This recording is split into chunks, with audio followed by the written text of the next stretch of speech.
nombre de bateaux, il faut un bulletin de paye, il faut un supérieur. Mais pour que tous un bulletin de paye belé, il faut la société ezala. Mais mondele a raison à sous-souter. Mondele a lelo yali ba congolais oyo ba comprendre et puis ba appréhender. Ba tamboli peut-être bikolo mususu, ba zumo mael, ba meka. Mais ce que nous demandons à ceux qui nous dirigent, na bord politique, c'est de faire l'alliance. On appelle ça public-privé entre biso ba etozo kanisa na nzela ya privé na ba ebazo kanisa na nzela politique. Et là on est tosali. Hein, égoïsme comme makasi et batu bazo ko souffrir rebelle et puis entrepreneur congolais baza soutenir. Ça signifie que bon moni bo toti ko leka mikolo na procès Jamal procès Jamal et ali parmi ba procès oyo il faut congolais sali parmi ba procès oyo congolais il faut azwa mayele. Ceux congolais azwa mayele té on n'avancera pas. Donc pour avancer, nous devons travailler parce que le travail s'est inverti. Le travail s'est inverti. Le Congolais n'est pas condamné à être médiocre socialement. Le Congolais doit travailler. Mais pour que le Congolais travaille, nous devons avoir des entrepreneurs congolais.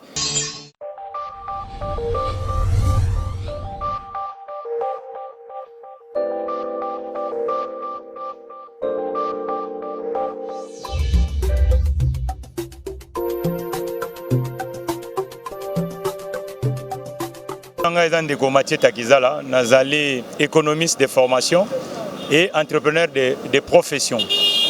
Nazali, moi, na Mboka Congo, na Botami, na Mboka Kikwit, à 560 km ya Kisasa, na Koli Libanda Mboka, ya continent africain, na Yekozonga de temps en temps Mboka Nabiso, pour na komema un peu, oyo makanisi nanzela ya bobongisimi tuko tobenga kaba concession.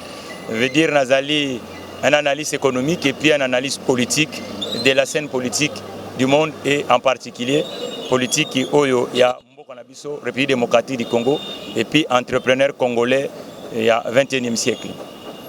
Non, Monique, le lot tozali presque na 61e anniversaire de la République démocratique du Congo veut dire que depuis colonisation et longwa na Mboka Nabiso. Donc les lots, ils allaient moi ou ils ont moi anniversaire au biso mon côté gestion il y a République démocratique du Congo. Mais ce qui fait que comme le l'œuvre humaine ils allaient toujours imparfait, ils en a babisika oyo et zangaki surtout que tu se retrouvé dans 61e anniversaire République démocratique du Congo, na taux de chômage de masse. Ça signifie batu bazo salaté, ba société paye belité. Alors, il y a un moment que biso to ko apporter un peu approche où il manqua qui pendant 60 ans. Donc l'approche entrepreneuriale, l'approche ezali que l'entreprise congolaise est à la valoriser. Pour que les Congolais basala. Mais la politique, politique est globale. Politique éducationnelle les alliés, politique culturelle les alliés, politique politicienne les alliés, politique administrative les alliés, politique économique netio bisoto sali science ya économie les alliés thématique moko ya monene pour te toi amener l'amélioration de la société nabiso. Mais quand aujourd'hui on moni que banda lipanda et banda namboka nabiso, to comme une période où que ba force politique va se rassembler dans le poto to benga coalition, on moni que bandeko ya IDPS ça a 38 ans, Nakoluka Bobé, ba diriger Mboka, puis bandeko na biso ya FCC, ba sangani pote ba kamba biso. Mais bizarrement comme idéologiquement bazalaki ngambu mon côté et lelo omoni que tozo kende puis particularité ezali que toza na crise monene oyo ya Covid-19. Covid-19 ezo senga ke bana ya Congo nyonso ba sangana na intérêt moko parce que eza année anniversaire il y a 60 ans. Donc 60 ans, il faut tirer la leçon bipai auto vansa quitter. Mais bizarrement et de temps en temps, ba incompréhension et bima bipai oyo et ko zalate. Mais en tant qu'analyste politique, je demande à mes compatriotes que il faut pas comprendre d'abord sens étatique. Ba valeur wana il faut ezalanesika moko pote tozana retard par rapport à bikolo mususi ya Congo, par rapport à bikolo mususi ya Afrika. Donc ngai na lobaka mingi mikolo yo que crise oyo il faut pesa biso maele peut tout avancer. Et puis nazolo ba il faut tout ça là quand même mariage entre que la partie politique politicienne et la partie politique économique. Et l'inkoloba nini? Et l'inkoloba que tant colonisation elongwe na mboka au moins nanga muna biso toza na commune limitée, na li fondateur il y a une structure depuis presque près de 20 ans et babengi spécial auto né na République française. Alors to memi filiale nango na Congo pona tozali ba fils maison. Et là et ali domaine o na bane 70 na bité mbula nini bandeko o nyos bakolanda biso bazanango na bane 70 80 na mboka na biso place bobengi marché de liberté tolaki na représentation ya industrie automobile babengaki General Motors mais banda ba pillage et salamaka na mboka na biso General Motors akenda et komi que ingénierie mécanique et komi na balabala. Ça signifie que Congolais tant oiseau somba au lieu créer misala et créer misala te au lieu et ça là que passe qui magabiso passe les autres. Alors en tant que un fils maison na expertise wana tolobi que tozonga to mekempe ko pesa moi boanya tant bande ko bazalaka yombo mona ngana bitando ike veut dire souci na ngezali nini ya ko pesa un peu ba ya ekolo baibaka école etonga marana ba actif. Ça signifie que nombre à bateaux faut bazana bulletin de paye faut bazala supérieur mais pour te tozala na batna bulletin de paye ebele il faut ba société ezala mais mondele akozonga susute mondele ya lelo yali ba congolais oyo ba comprendre et puis ba appréhender ba tamboli peut-être bikolo mususu ba zumo mael ba meka mais ce que nous demandons à ceux qui nous dirigent na bord politique c'est de faire l'alliance, on appelle ça public-privé, entre biso ba etozo kanisa na nzela ya privé na ba ebazo kanisa na nzela politique. Donc confusion ezo le kamikolo ya like en fait politique na mboka na biso komi eloko moko trop tribal. Hein, ozo supporter mutu pas par idéologie mais ozo supporter parce que boza batu ya province moko. Or pendant ce temps province ya mboka oyo babenga au Congo. Donc biso no stoza ba natif à Congo parce que to na passeport moko. Ozala mutu ya Kasai, ozala mutu ya Bandundu, ozala mutu ya Shaba, ozala mutu ya Équateur, ozala mutu ya Maniema, ozala mutu ya Kivu. Donc ça signifie que toali kaka na mboka moko ekola nkomo nango Congo. Donc bana nyonso ya Congo funde baza un esprit ya kosangana parce que misère lelo toza na démographie moko balubi na lopoto, démographie galopante. Alors démographie na biso au lieu créer valeur, démographie on a ce que commis ko sala ke pas saison les cana. Hein? Lelo bamboka nyonso elaka na ba réalité nango. Soko tali mikolo na États-Unis. Ba ndeko o bazali na ngambu ya parti ba bengi démocrate, bazako critiquer ba républicain à travers Donald Trump. Pourquoi? Ba lubi gestion ya crise ya Trump et ya Limabe. Mais bientôt l'élection ekozala na mboka ya États-Unis. Donc veut dire lelo ce qui se passe dans le pays démocratique du Congo, bandeko fuba tchana se ndenge tolobaka na lingala, bayeba ke tozana mois anniversaire, to meka ko sala un peu autocritique que 60 ans après eloko ni to sali. Hein, égoïsme comme makasi et batu bazo souffrir rebelle et puis entrepreneur congolais baza soutenir. Ça signifie que bomoni bo to ko leka mikolo na procès Jamal procès Jamal et ali parmi ba procès oyo il faut congolais sali parmi ba procès oyo congolais il faut azwa mayele. Ce congolais azwa mayele té on n'avancera pas.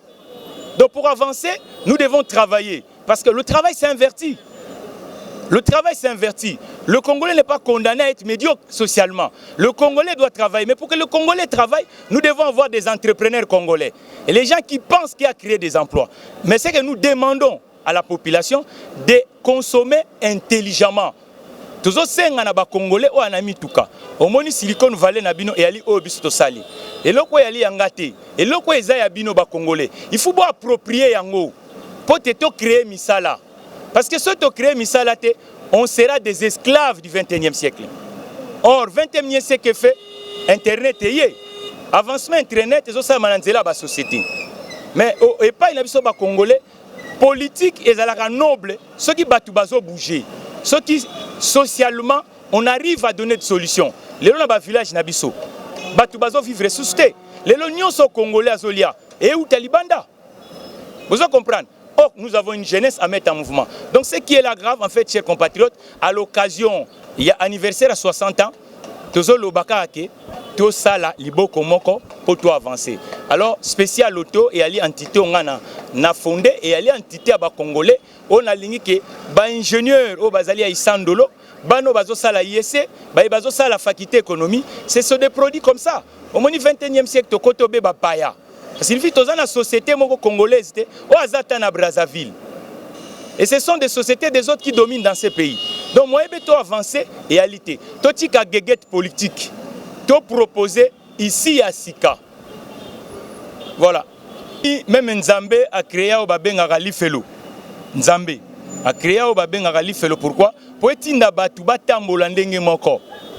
Na ndembe ya busolo. Ça signifie que na mboka na biso batu bakanisa ya kokoma millionnaire na muibi. Millionnaire na muibi place nezaka prison. Millionnaire ou fozana bilanga, tozala na ferme, tozala muto tongaka bandaku, tozala muto tekaka pilipili, tozala muto tekaka mungwa, pokoma millionnaire. Okokoma millionnaire te sans socle. Omoni pendant 60 ans na mboka na biso, batu bakomi ba millionnaire na ndenga muibi. Parce que kaka ba nommé quelque part komi na ba immeuble. Te na ba mikili nyonso, les hommes puissants ce sont des entrepreneurs parce que bazo créer misala, bazo créer ba possessis. Mais pas na biso au sala non na téléfils que ba nommé yo komi na ba immeuble. Non, bongo te. Mais ce total nombre ba misala yo créé moqué zéro. Mais étirer une leçon de façon qu'il faut tout évoluer. Il faut quand même la politique et la ramusalate. Politique et la mission. Nanya kendere na politique. Et la ramuto déjà ça récissant na domaine moko. Ba professeur bato ezalaka médecin, enseignant, entrepreneur, mécanicien, bibliothécaire, ainsi de suite. Politique nulle part na pays moko ezalaka so comme ministre, le kolongwa ministre ba sala CV ke nazalaka ministre té et la raté. Et ali mission, c'est pour un temps. Ezalaka pour na carrière té. Mais bizarrement to sali 60 ans na mboka na biso, to komi ba politicien de carrière. Donc ça signifie que au gagner vie dans nzela politique. Non, ba gagner vie dans nzela politique té. Ba gagner vie dans nzela musala. Donc procès on a li procès o esali ke congolais atambola na bokebi. Congolais yebake tango ba confier responsabilité, mbongo on eza ba congolais za ya yote. Donc faut sala musala yo komi kaka lelo komi ba immeuble. Faut ba kanga yo. Parce que yo zimbongo na biso, au lieu sala route, yo komo sala ba immeuble na yo. Ele laksani. Yonde do papa non de propriétaire à Congo. Té, on eza biloko moko ya kala. Il faut tout évoluer. Il faut tout évoluer, tout accompagner les entrepreneurs. Les Congolais oyo, bazui ba risque ya ko créer biloko. Veut dire bo somba biloko na bango, bo pesa de façon que na société boy. Na sala 15 ans na société boy, na domaine boy. Et là yeko sala que soko komi politicien, o komi mela biso expertise wana. Mais to komi awa, muto azuka licence, a sala ta stage professionnel te, a komi politicien. A ko proposer ni. Omoni pas Congo commis. Maintenant na politique na Congo faut ezala les hommes qui ont l'expertise. Ceux qui ba nommer ba betel biso CV. Ah, azala aux États-Unis pendant 15 ans, azala ki na société moko ba beti internet, ba moni pe kombo na. Là il faut apporter biso du neuf. Alors ba congolais ba jeune 61 sieye Congo ya biso e ko tongama na maloba tende na musala. Jeune bouger muke bipa ozali. To kanisate ke kokoya lokola man. Créez-moi une initiative, c'est autour de l'initiative on a des tokotonga ekolo. Bae bazana mituka. Tala auto saleli bino yangoyo. Pote bozwa, botonga Congo na nzela. Mutuka ba bongsaka na nzela te. Mutunga ba dispensaire poto longo la chômage. Poto ya chômage na mboka oyo ezali ya 90% ya population active. Donc ezaka ka ba ministre ba tonga mboka te. Peuple nyonso na mutuka nozo ya ko réparer. Et qu'on permettre que les collègues aillent à l'université à Musalate, aillent à Musala place. Et c'est de par là qu'on va avancer. Comme on a vu ce bengango spécial. Et ça, vous avez spécial, il faut que ça soit spécial. Garage des alliés, sika oyo, ils ont rendre les véhicules, les opé ça yango vie. Yango monde que soko tamboli bipa iba sala kamituka, okokuta garage okobengango banque, okobengango primature. Mais bizarrement, mikoleleki na mboka na biso n'importe qui a comme un garagiste. Ça signifie que au a tondi si ba poubelle, technologie c'est qui. Yango oya biso ya Congo, tolobi kete. Biso pe na Congo, expertise ezali. Rêve yeloko yali, il faut bino bo comprendre que yango ne mutu ko valoriser mboka na biso. Donc tangu oyo mwana mboka azoya ko somba filtre awa, azoya ko bongisa mutuka awa, azo bundisa chômage na mboka na biso, azo bundisa médiocrité na mboka na biso. Parce que mutu nyonso sa na administration publique te. Batu basala kana ba secteur privé et secteur privé y compris ba garage. Mais tangu bino bozo bongisa ba mitu wana ba balabala. Combien d'emplois ça crée? Ni bateau bazo bongisa, ni école mutazo gagner azate. Ça signifie que spécial auto ali institution oyo to yali ko sala de forte que et défendre école au Congo même autour du continent africain parce que 21e siècle société congolaise mon côté zo gagner marché à na Brazzaville. Ça signifie que to za ba pigeon ya 20e siècle. tozo consommer kaka ya batu mususu mais ya biso moko tozo imposer yango te or que monde des compétition ça signifie que biso peut faire na fier soko moni ba comme na Brazzaville oh mais société eza ba congolais tala ba koma awa donc yango moni que spécial auto aye pour te aider automobilistes congolais à aider résoudre les problèmes techniques, sociaux et économiques et puis accompagner les institutions politiques qui sont en Abisso. Tozali na commune alimentaire, les seules zones industrielles banda colonisation, au Belge Atika Abisso, Tozana Ngambo banda bengi résidentiel, précisément na 12e rue à Avenue Bengami, Gerbera 619, au Komona Oyongana Benga Lokota Falancé, le Silicon Valley de l'automobile congolais, Bipaï Oyo, savoir na technologie actuelle pour la gestion et la flotte, gestion à Mituka et Yali Awa, Oye Bakopesa au conseil, pour te Mutuko Yozo Tambola Nango, et ça la problème té, mais et ça la solution pour na yo, pour l'environnement pe ambo kanabiso. Parce que c'est que biso tozo sala, tozo contribuer té. Pendant 60 ans, on a crié que Oyozo Sala, et ça utilité, il faut que la politique ne ba sala té. Tant aux ana mutuka, kende ko bongisango esika oyo, et ko longola pe passe na Congo, et ko kiti sape to ya chômage. Mais tant Oyozo bongisana nzela, to ya chômage ezo ko mataka kaka. Congo ezo ko perdre kaka, yango monito sali. L'institution du 21e siècle de l'automobile congolaise a meka ko bunda bitumba oyo, General Motors a bunda ki l'autre fois dans le pays démocratique du Congo. Coronavirus est parmi la pandémie oyo vraiment à esalamate. Génération abiso tomona 14-18 te, mais 14-18 yabiso ya lelo, 45 yabiso ya lelo ezali coronavirus Covid-19. Ça signifie que guerre il y a 40-45 et ça là que Nations Unies est botama. Et ça là que Banque mondiale à Botama, RFMI à Botama. Ça signifie que Covid-19, il faut apporter une amélioration au quotidien des Congolais. Parce que tant que nous avons dit que il faut que nous ayons des papaya. Tala yango to beti 4 mois, okobimela ko wapi. Tant que bongisa ba l'hôpital yango yo. Tant que bongisa ba université congolaise yango yo. Tant que soutenir les entrepreneurs locaux congolais pour te créer misala na Congo et ça la carte solution ça la exil yango parce que Covid-19 to ko vivre sous net avant yango te il faut façon na biso ko mona na makambo et changer congolais il faut changer il est capable de produire un pays démocratique du Congo sauf faut to za na conscience mutu nyonso il faut participer na développement ya Congo et ça na classe mon côté ou à ça la plus que l'autre classe. Il faut que la classe n'y soit exister. Tant que yo zana mutuka, yeba que za actrice, kende na mwe pai o ezali ke mboka a gagné. Parce que ce que mboka a gagné, yo peut apporter solution. Vous savez, costume eza tenue de ville. Hein, tango ozo sala musala, okoya na kilotite. Okoya na tenue de ville pour sala musala. Ezali ndenge e mesana ki awa. Mais soko ke na ba collègue na nga ya ba société mususu bloc occidental, okukuta ba responsable na bango bazaka pe na cravate, bato ba na même domaine na nga ina costume. Donc pour na biso il faut la grave. Non, tambola un peu na place de Kalina, oto bengaka Gombe. Okomona ka ba institution o eza ya bloc occidental. Ezali na même secteur na ngai, okomona ba responsable na bango bazaka na costume. Ça signifie que être un chef ya garage et l'obité qu'il faut la ta couper. Garage ezali société comme ba société nyonso. Yali institution parce que et sangisi ba corps nyonso na kati. Okoyo kotala pe, okotala na image omonique l'air mususu na lati ba tenue d'atelier o to bengaka bleu de travail. O to bengaka bleu de travail, okomona ba tenue d'atelier.